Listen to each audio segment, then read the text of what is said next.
Good afternoon, everyone. I'm Michael Steelman, Director of Alumni Career Management and Professional Networks at William & Mary, and I'm delighted to welcome you to this afternoon's webinar, Telling Your Career Story, Marketing Your Experience for Successful Career Transition. Today's webinar is part of William & Mary's webinar series and is made possible by the support of the William & Mary Alumni Association. As we seek to provide relevant programming for our lifelong commitment to our alumni, we welcome all feedback and ideas to make this a valuable resource for you. Today's presentation is being recorded, and I will notify registrants once the recording is available. Just a few housekeeping items before we introduce our guest presenter. It's important to note that if you are experiencing any audio or video difficulties, to please call the Adobe Connect technical support number at 1-800-422-3623. Also, questions are welcome throughout the presentation. Our presenter will answer as many questions as time will allow at the end of her presentation. You can just submit your questions in that box just below the PowerPoint. It says Q&A, and I'll go through them and at the end of the presentation facilitate the Q&A with our presenter. It's now my great pleasure to introduce Erin Ewart again for her second webinar with us. Erin is a career coach and recruitment consultant. She has over 15 years of experience leading searches and helping organizations develop and improve their recruitment strategies, and has an insider's perspective on what recruiters and hiring managers are looking for. She uses this knowledge to help social sector professionals navigate the job search process with a focus on tangible, action-oriented coaching and feedback on everything from the elevator pitch to resumes and interview skills. She has previously worked for a diverse set of organizations including Google, the U.S. State Department, and KIPP, the nation's largest charter school network, and understands the nuances and challenges of the public, private, and nonprofit sector. Erin now lives in Seattle and received her bachelor's degree from our very own College of William & Mary and her MBA from Columbia Business School. We are truly delighted to have Erin join us again this afternoon to share her advice with the tribe. Thanks so much, Erin. Great. Thank you so much, Michael. Can you hear me okay? Great. Hear you just All well. right. Thank you. And welcome, everybody. Good afternoon or good morning if anybody else is dialing in from the West Coast, as I am.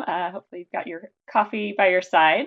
I'm excited to be here with you this morning and talking about telling your career story. This is such an important part of the job search, but also thinking about your career more broadly. And so we're going to cover a lot of material today. And as Michael said, I'll be answering a lot of questions at the end of today's presentation. So please think about those as we go. But to start off, just to get us in the mindset of thinking about stories and telling a good story, there's a poll popping up on your screen right now. And I'd love to hear from everybody thinking about, the last TV show you really enjoyed or movie or book. What was it that made it a good story? So take this about 15 seconds and type in your answers there, and I'll summarize what everybody says.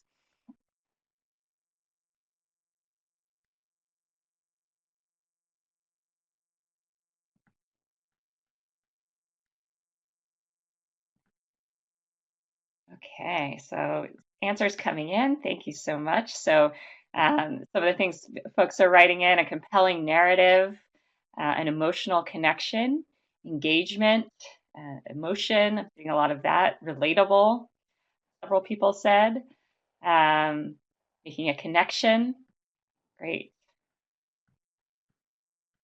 Great. Thank you. I think you guys really hit it on the spot. So I'm going to go to my next slide here. And as you pointed out, certainly the last bullet on here, relevance, right? Many people said that. It has to feel relevant to you as the audience. And that's really something that we're going to be touching on today is how do you make your experience and your skill set feel relevant for whatever you're moving toward in your career transition, especially if maybe that's not obvious on the surface. So you really need to do the work to make that obvious connection. The other two that I wanted to point out, structure. So good stories, typically have a beginning, a middle, and an end.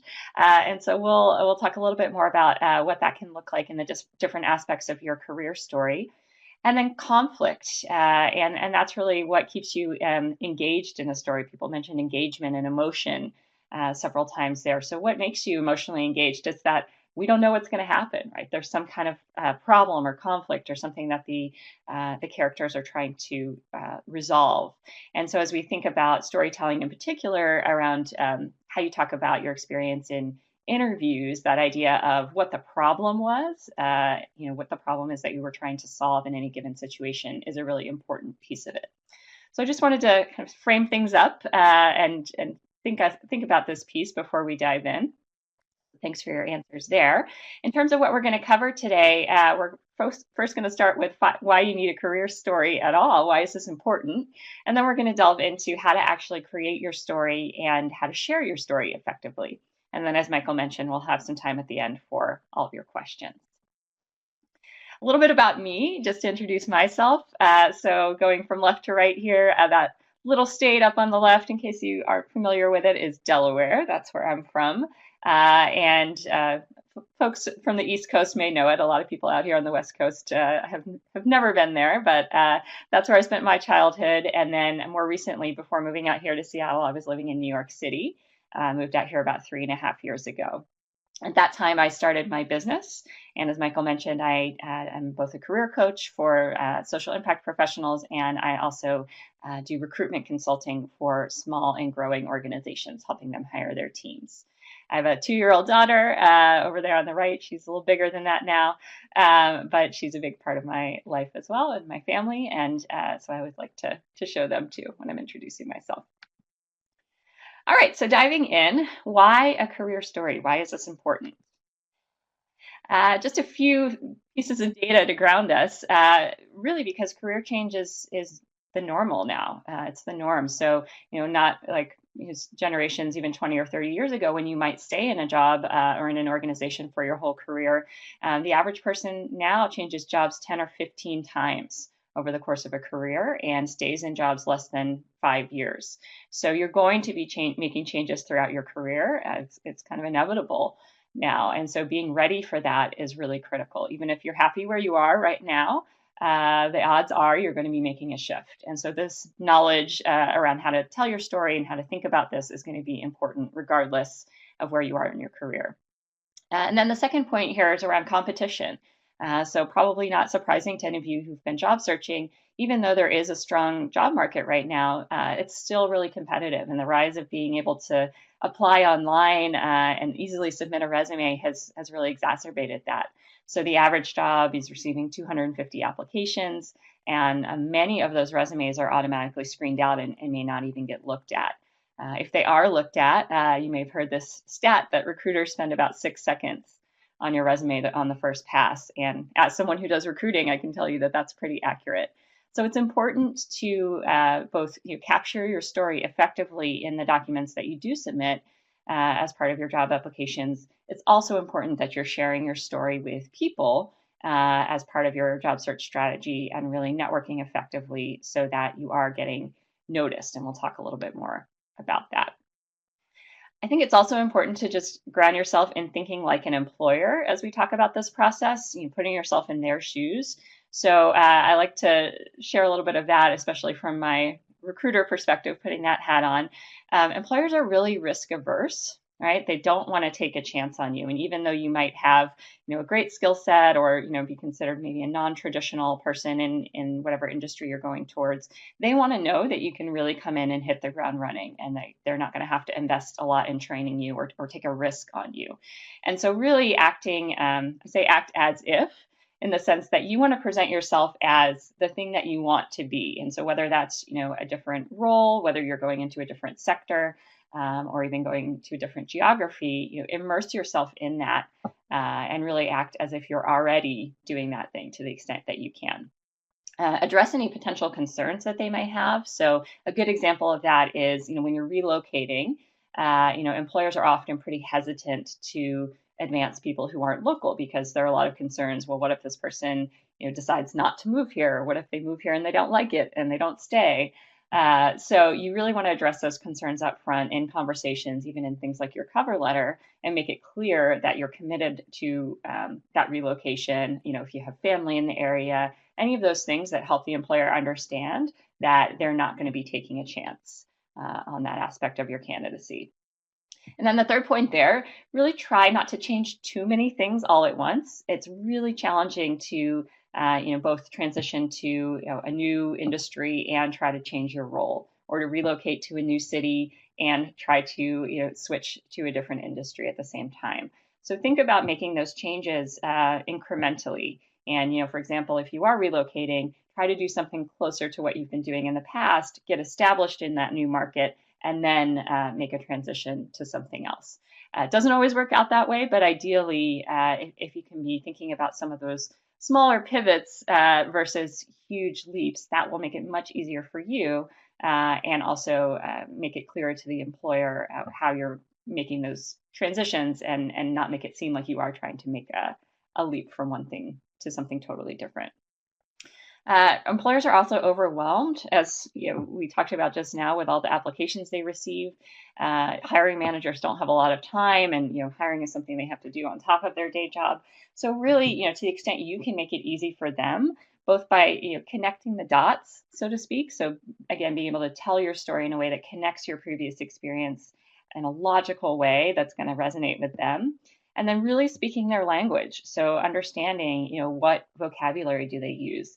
I work with a lot of people who are transitioning sectors, so potentially switching from nonprofit to private sector or vice versa, or coming from government into a different sector. And so that becomes really important, especially when you're making those kinds of transitions, because the language used in the world of business is very different from that used in government or nonprofit. So you really need to think about how to translate and speak their language as you start to have some of these conversations. Be where they are and network to get noticed. So again, that's really that piece around immersing yourself. And if there are industry events or conferences, be there. Have your presence there. Get to know people. Really make those connections so that you've established relationships in the place that you're trying to go. And as you then decide to apply and move forward with a more formal job search process, you'll have those connections who are already primed and ready to help you. And then finally, employers are concerned about diversity and all the different aspects of that. Some of them do a better job in actually incorporating that into their strategies versus just talking about it. But certainly, as you go through a job search process, once you are in the interview process, there is an aspect of being able to market your unique perspective as a real asset. So if you're coming from a different industry, being able to think about what skills that you bring, what perspective that you bring that is going to be different from what everybody else on the team might have, and how that's a good thing. Of course, you have to complement that with making sure that you have all the skills and knowledge that they need for the role. But they do appreciate the fact that people bring diverse perspectives, experiences, and along with that, being able to show how you've successfully adapted in the past. So if you made career transitions before and been really successful, that certainly can add to that story. All right, so we've talked about some of these in terms of why storytelling is important. This idea of show, don't tell is really important as well. So, lots of us can say, I'm a good communicator, or I'm really great with people, I'm great with relationships.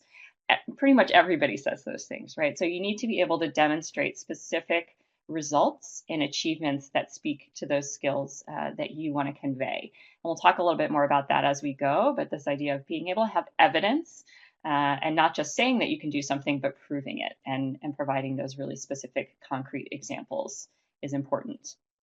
And again, stories make you memorable, they make you authentic. So being able to tell a good story about your experience or about a specific accomplishment really sticks with people and really helps them remember you.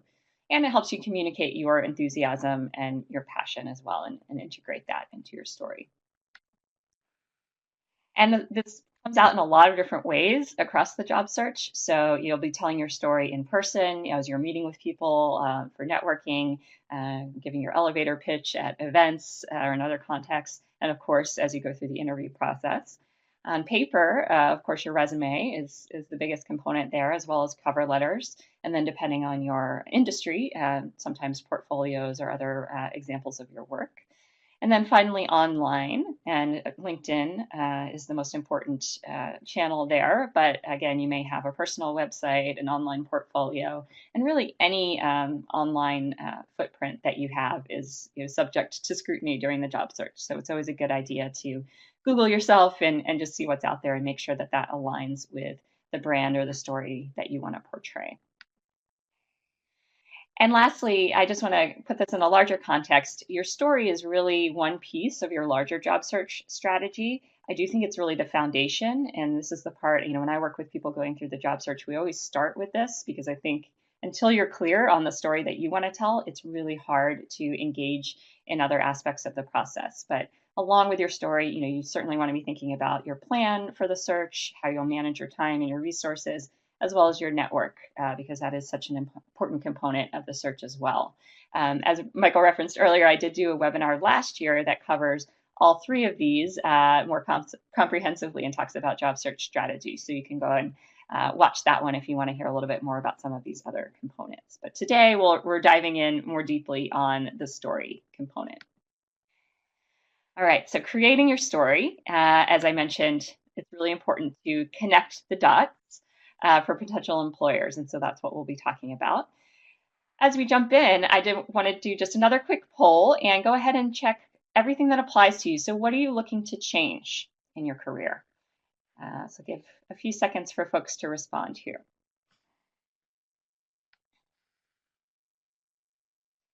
You all should be able to see the results as they're popping up on your screen.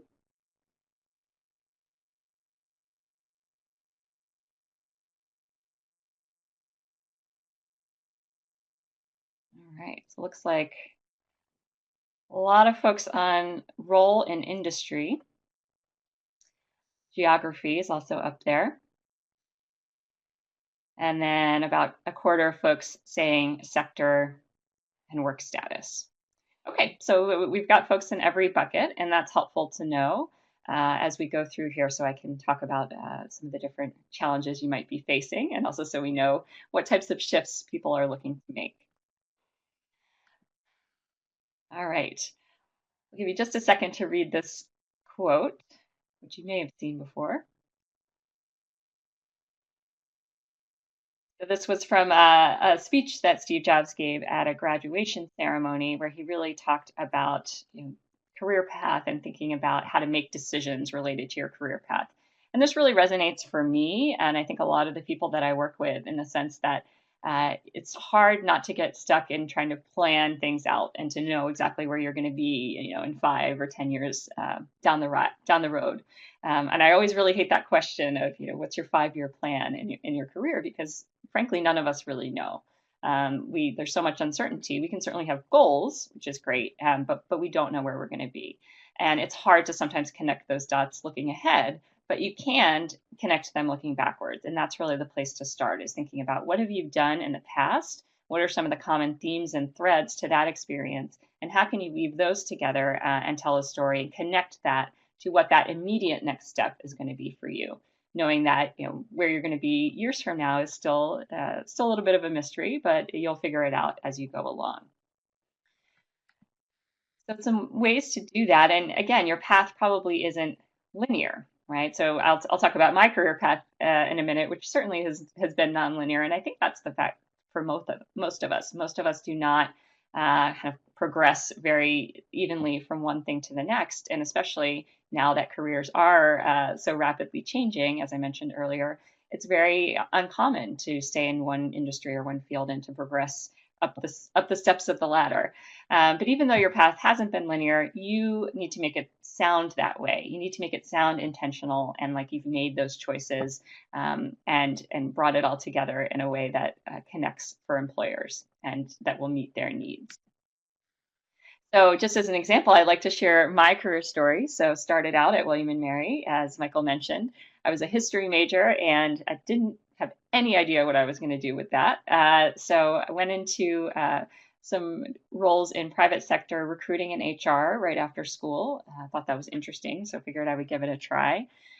Took a bit of a career detour after that and joined the U.S. Foreign Service, where I went to live abroad and thought I was going to have this career as a diplomat. Realized pretty early into that it was not a good fit for me. And so lasted a couple of years there, but then decided to return to the US and seek out different employment. So I went and worked for an international development NGO, doing HR and recruiting work again. Decided to go back to business school and get my MBA, where I focused in social enterprise and did an internship at Google in their online training department. and then made my way to KIP, which is a national education organization, nonprofit, and then started my business following that. So certainly when I was making all those decisions and twists and turns, it did not feel strategic and it did not feel like I was on a very clear path. But when I look back and look at the themes and some of the through lines that have been true for me and all those different experiences, I'm able to pull those out. And when I tell my story, I really focus on those things. So some of those that you'll see here, being able to connect people with jobs, that's really been a consistent theme throughout most of my experience. Coaching and training has been true throughout, more so now, but I've been doing it all along in different ways. Creating tools and systems, has been true as well, whether it was when I was working at the embassy, creating tools there, or doing it now in my coaching and consulting practice. And then finally, the cross-sector experience and social impact experience are two things that I really emphasize in my work. And so again, that government experience at the time felt like a bit of a detour. It felt like, gosh, this doesn't really relate to everything else that I've done. But now in the work that I do, it's been really beneficial to have had that insight and experience working for the government because it helps me work with my clients who are making some of those similar transitions across industries. So anything that you've done can potentially be an element in your story. And you don't have to include everything, right? But it's thinking about what are the aspects of things that you've done that are going to connect and make sense as you start to tell your story moving forward. In terms of the steps to actually create your story, there's a couple things to work on. And that should be just one in the first one, but knowing your destination, right? So as we talked about, understanding where you're going and really doing your research and immersing yourself as much as possible in that new role, that new field or place that you're trying to get to. And then knowing yourself, and this is what we'll talk about as well, identifying some of those core strengths through lines, things that you want to incorporate into your story. And even though these are numbered sequentially, I actually think these first two really do go hand in hand, and you'll probably be doing them at the same time because that knowing yourself piece is so important. You don't want to leave that too far down the road, and you want to start there as well as doing that research around where you're going. Once you've done that, again, really translating your experience into the language of your new target industry or role, and then drafting your story and really starting to practice it. And again, it'll come out in different forms, whether that's a pitch that you deliver verbally, that'll take more practice, an interview answer, or actually putting it into written form in things like your resume or cover letter. So starting with knowing your destination, a couple things to keep in mind.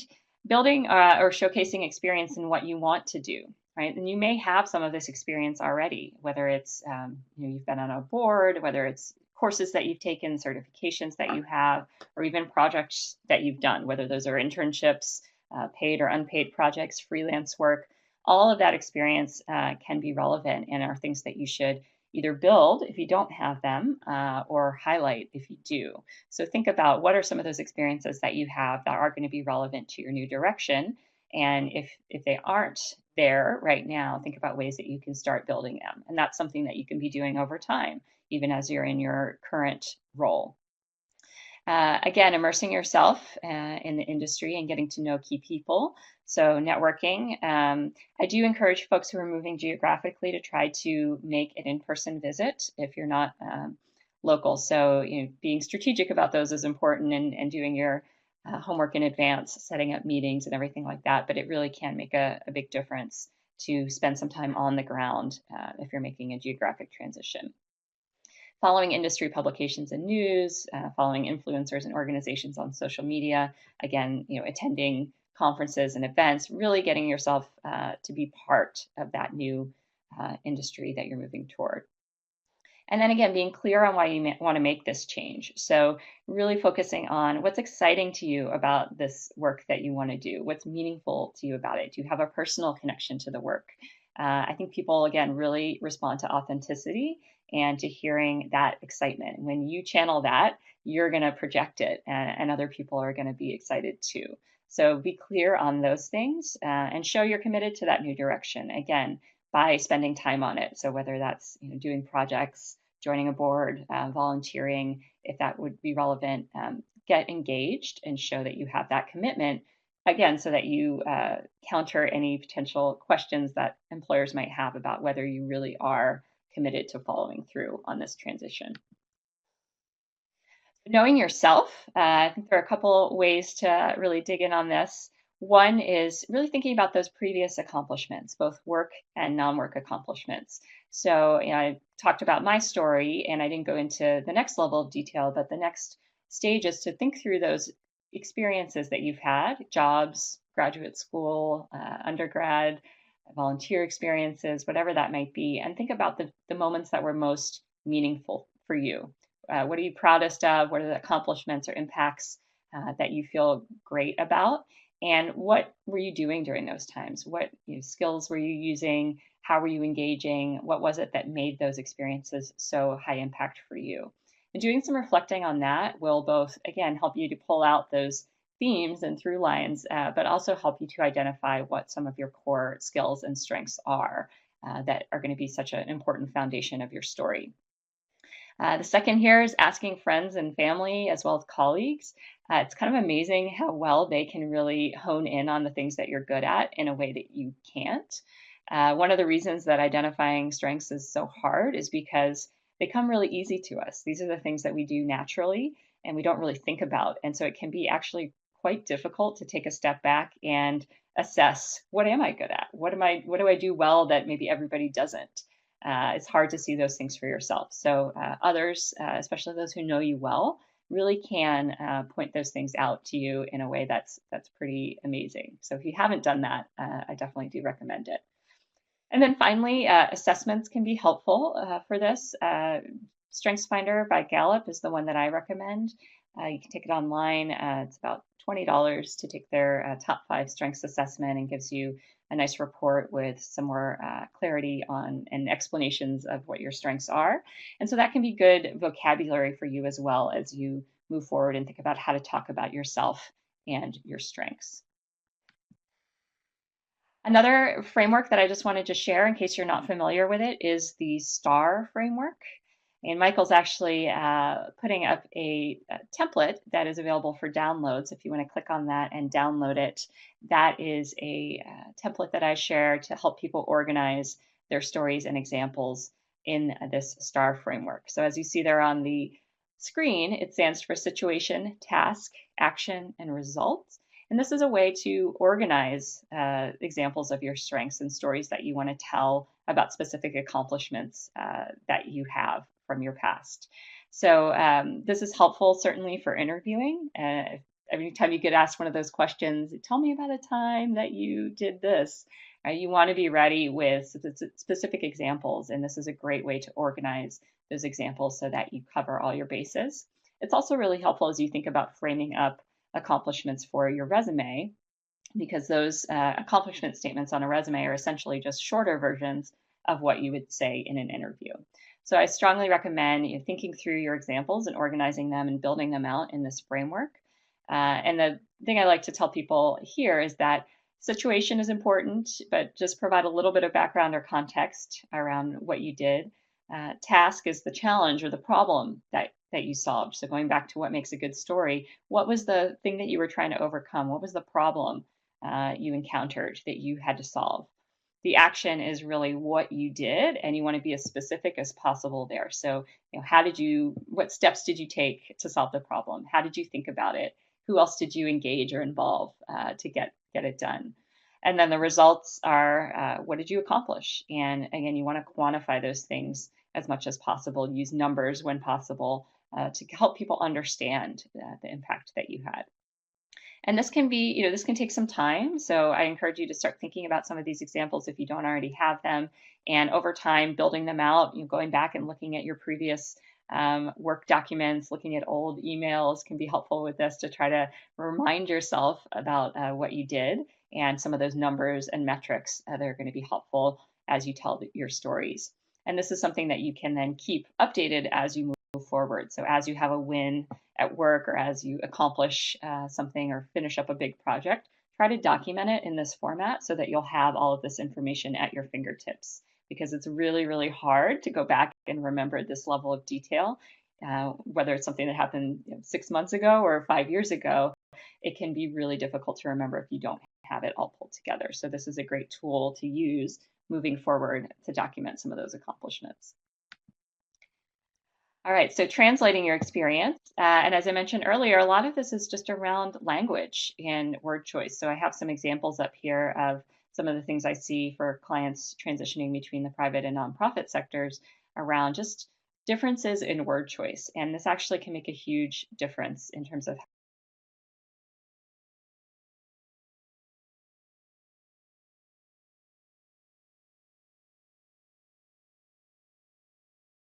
how you speak to people in the new industry that you're moving towards, or how you frame things up on your resume or in your LinkedIn profile. So get familiar with that language through reading job descriptions, going to employer websites, industry publications, and networking meetings. As you're talking to people, really pay attention to the language that they're using and the words that they're using, and make sure that you're then repeating those back as you have future conversations. So get comfortable speaking that language.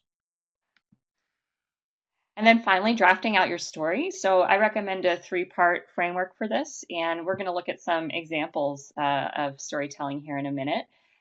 So who you are, really starting with that. So how would you describe yourself? If you gave yourself a career headline or a title, what would that be? And again, it doesn't have to be what you're doing now. Think about where you're trying to go and connecting it to that. What you do best. So naming some of those, through lines, the things that you've done in your career, the strengths that you bring to the table, and providing some examples of those potentially depending on the format. And then what you're looking for. So being as clear as possible around that. And I know that this shifts throughout the process. So when you first start out, you might not be 100% clear about this, but share as much as you do know around what you're looking for in terms of the types of organizations you're targeting, the types of information that you're seeking. And then that piece will get more and more specific as you go through the process and as you get more clarity around what you're looking for.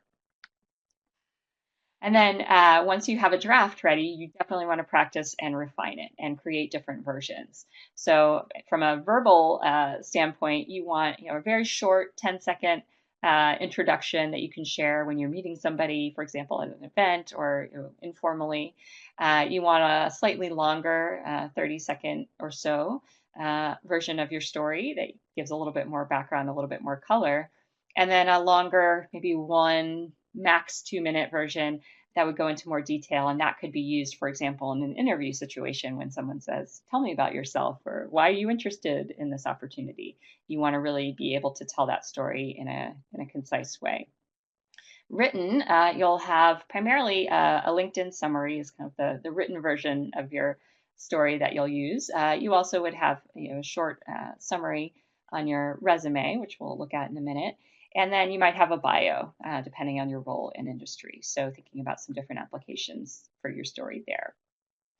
And then practice. There really is no substitute for practicing out loud. And I always tell people to write out a story, even if it's in bullet points. Just get familiar with the key things that you want to say, but then really start trying it out and practice in low stakes situations first with friends or family members or with people that are already close to you, people that you know and trust, and get their feedback and on how you're coming across and what's really clear and what isn't. And then you can continue to refine it.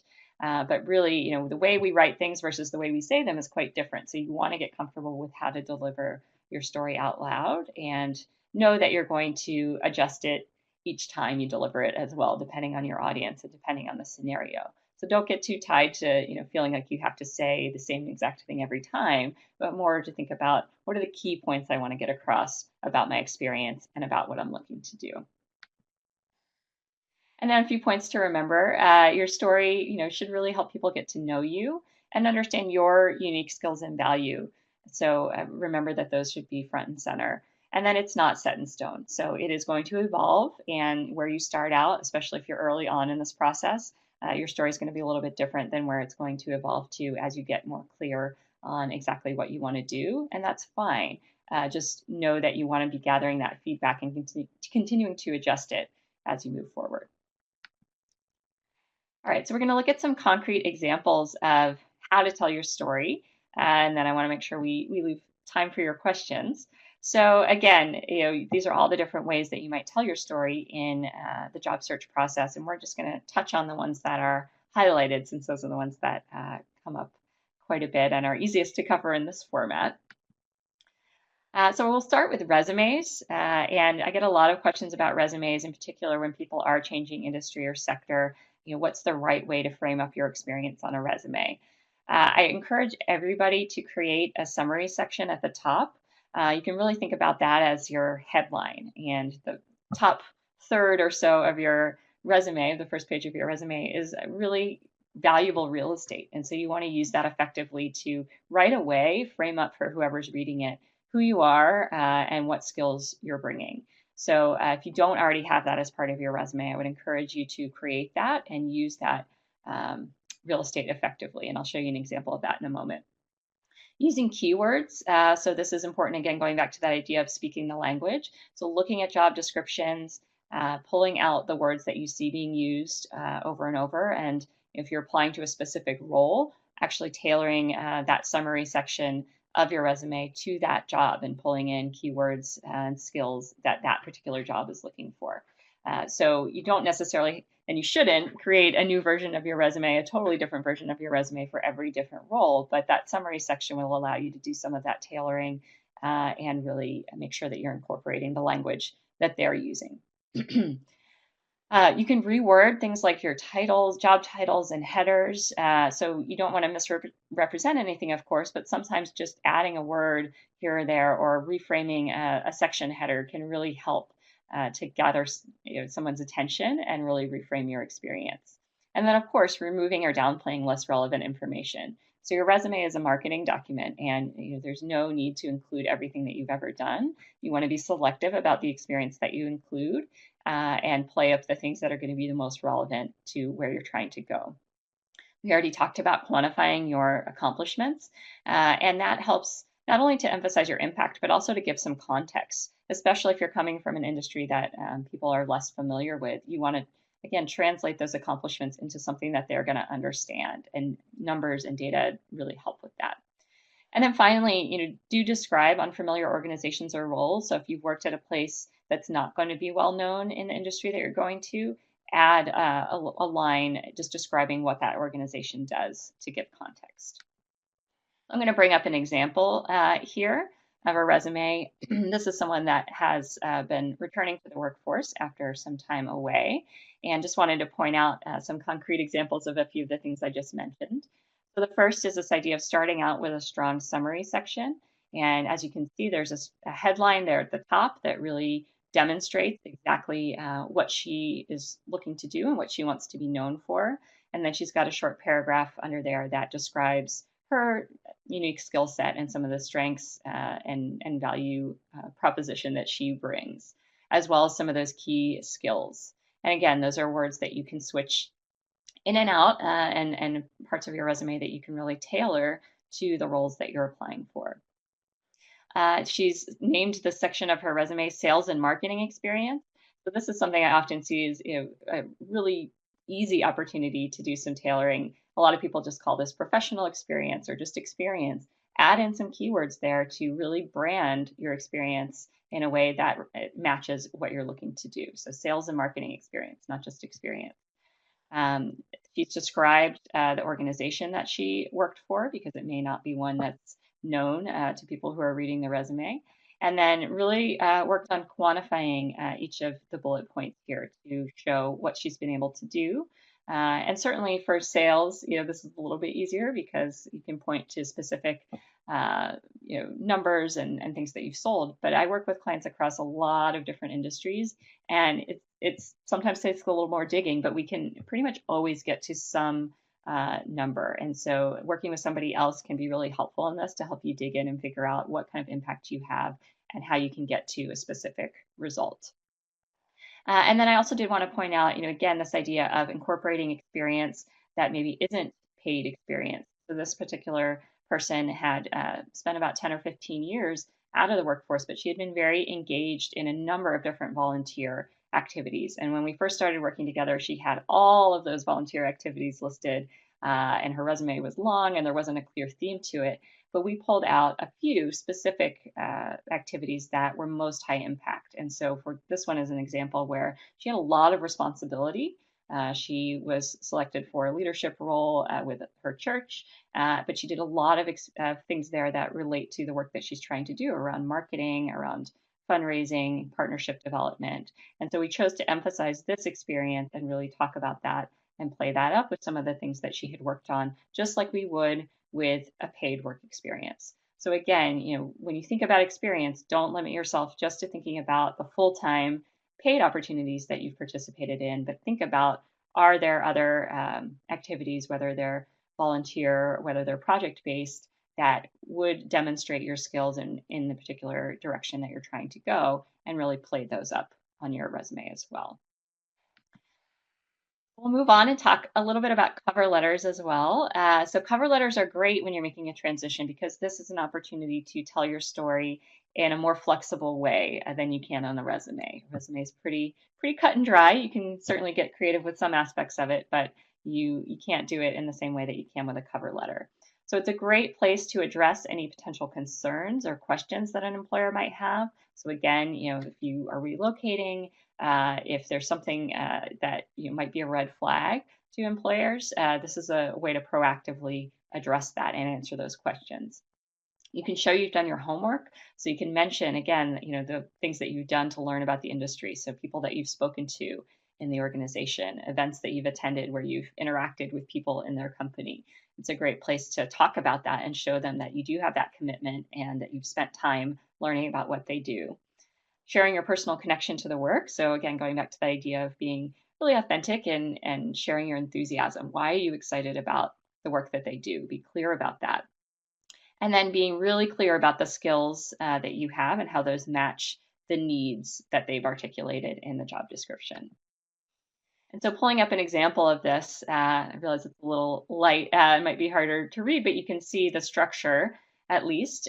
So this person has mentioned in their introductory paragraph, who they've spoken to in the organization. So again, demonstrating that they've been doing their homework. They've also mapped out here specific skills that they have, and then some examples and results of how they've done those things. And a lot of times I do recommend this format to my clients of bulleting out some specific keywords or skills from the job description, picking 2 or 3 of those, and then really focusing on how you've achieved those things in the past, how you've demonstrated those things in the past. And these may be things that are on your resume, but this gives you a chance to tell a little bit more of a story around those, add some more context to them. So the cover letter is great in that it does allow you to expand those stories a little bit beyond what you can on a resume. And of course, the next level would be, once you actually have a conversation, really being able to tell the full story about what you did. And then finally, I did want to touch on LinkedIn as well. This is where you can tell your story, of course, 24/7, all the time online. So it is important to devote some time to your LinkedIn profile and making sure that that is aligned with the story that you're telling across other channels. So when somebody meets you in person, sees your resume, sees your LinkedIn profile, you want them to get a consistent message across all of those different things. LinkedIn is obviously used a lot throughout the job search process, but especially early on as you're starting to network and as you're meeting people for the first time. So a lot of times it can be a first impression that they're making of you. So it's important that that backs up the story that you want to tell.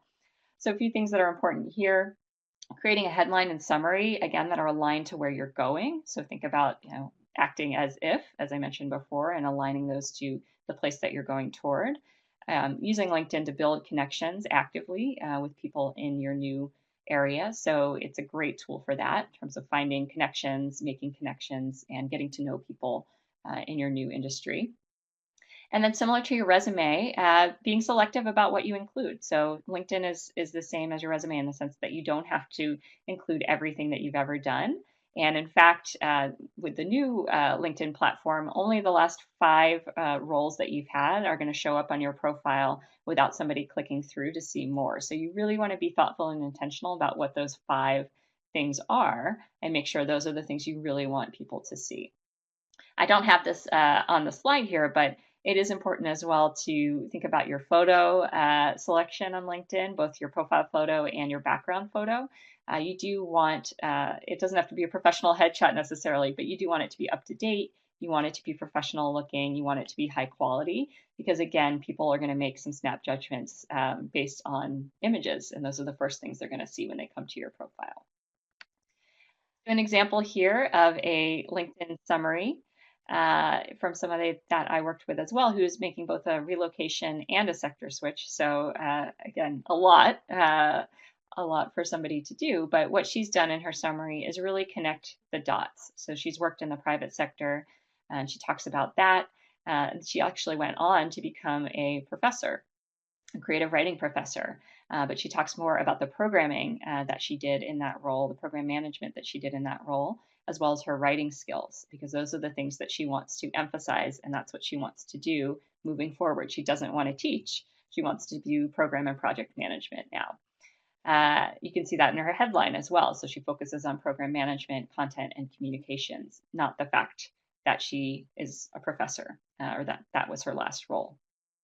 She then talks about the through line, so building expertise in creating and standardizing programs and translating complex concepts into easily accessible content. So those are things that she's done throughout her different experiences. And then she addresses that issue of relocation, that she's recently moved back to the area here, and talks about the types of roles that she's exploring. So I wanted to share this as an example of both what a LinkedIn summary could look like, but also how you might think about telling your story if you were talking to somebody. These are some of the elements that you would want to include. And then finally, networking and interviews. Star stories we talked about already, but do get in the habit of writing those out and practicing them out loud, especially before in an interview. You don't want the first time that you're telling your story to be in that interview context. So really get somebody to practice with you, whether it's a friend, a coach, somebody who can help you refine those stories and get the reps practicing them out loud before you get to the interview. Really nail that pitch and understand and be able to articulate why your skills are a fit for that particular role and organization. And in an interview context and in networking meetings as well, make sure to remember that it's a two-way street and that you are there to learn as well. You're learning about the organization, you're vetting them as a place that you may want to work. And so being able to ask good questions and remember that this is not just them interviewing you, but vice versa can really help in terms of your confidence in telling your story and knowing that it's your decision as well around whether it's an organization and a role that you want to pursue. All right, so I want to make sure we have time for your questions. I'm going to move on and head us towards Q&A. I did want to mention a few career transition resources that I really like. So a few books that are out right now, the one on the left called Pivot, and this really talks about making career transitions and gives you some tools and exercises that will help you do that. Jenny is somebody that I overlapped with when I was at Google, and she did a lot of work on career coaching there and now has her own business.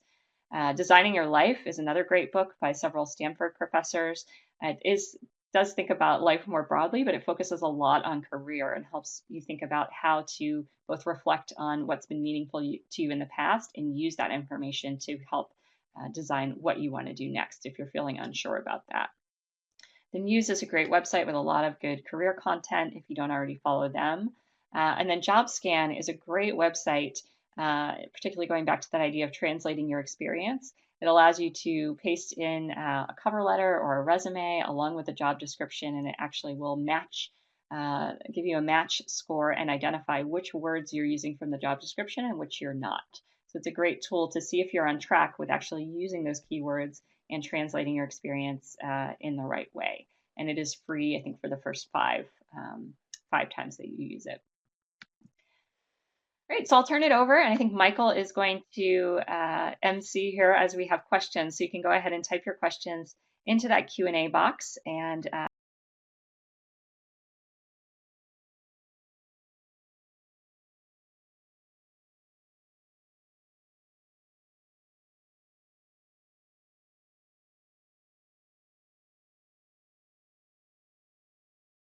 we'll take some time to answer those.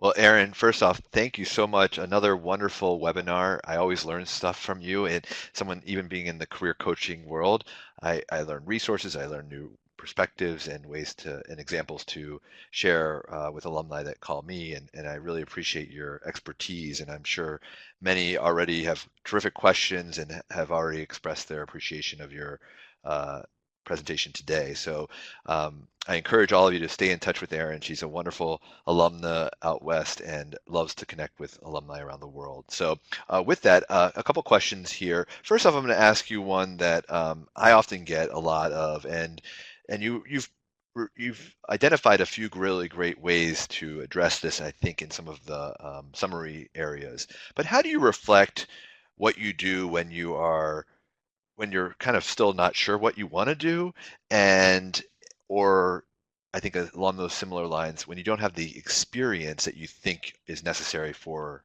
demonstrating that area that you do want to go Hmm. to? Yeah, yeah, it's a great question, right? Because this is a process, and you may know where you want to go, or you may not. You just know that you want to do something different. So I think when you're not entirely sure, I do think it's getting clear on those things that you are good at and the things that you enjoy. So doing some of that foundational work to reflect on your skills and your strengths and your past accomplishments, so that you're really clear on the skills that you want to use moving forward. And then doing some of that exploration through talking to people, having a getting a sense of maybe a couple different directions that you might want to pursue. And you don't have to worry too much about whether those are the right ones or not, but identify maybe two or three potential directions or career paths that you think are interesting or that you think could be a match for what you want to do, and then go out and talk to people and do some of those informational interviews and practice immersing yourself a little bit in that world and see if it does feel like a good fit for you. And I think in terms of the story that you tell, if that's the scenario that you're in, being clear that you know what you're good at, and you're thinking through and being intentional and strategic about what you want to do next that's going to be the best fit for that. And I think people respond pretty well to that if you tell them that you're exploring and you make it clear that you are confident in what you're able to do, but you're looking at what direction you want to take that next. You can only do that for so long. You need to put some time boundaries around that as well, depending on how quickly you want to make a transition. But if you set a goal for yourself of giving yourself, whether it's 30 days or a couple of months, to go out and do some of that research and exploration, that will help you narrow down your options and understand what you want to be doing, and then you can refine your story accordingly. Does that?